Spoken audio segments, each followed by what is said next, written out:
Hello everyone, how are you doing? This is MD Tech here with another quick tutorial. In today's tutorial, I'm going to show you guys how to show or hide paragraph symbol formatting marks. So this should hopefully be a pretty straightforward process here, guys. And without further ado, let's go ahead and jump right into it. So all you have to do is select File up in the top left and go down and select Options at the bottom of this panel here. And on the left side, you want to select Display. And then on the right side where it says paragraph marks, you can either check mark or uncheck that option. And you can also do that for all formatting marks as well. So you have various options here. If you have different marks you might also have an issue with here, you can turn them off as well.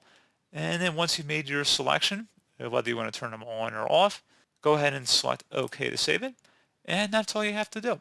So pretty straightforward process, guys. Do hope I was able to help you out, and I do look forward to catching you all in the next tutorial. Goodbye.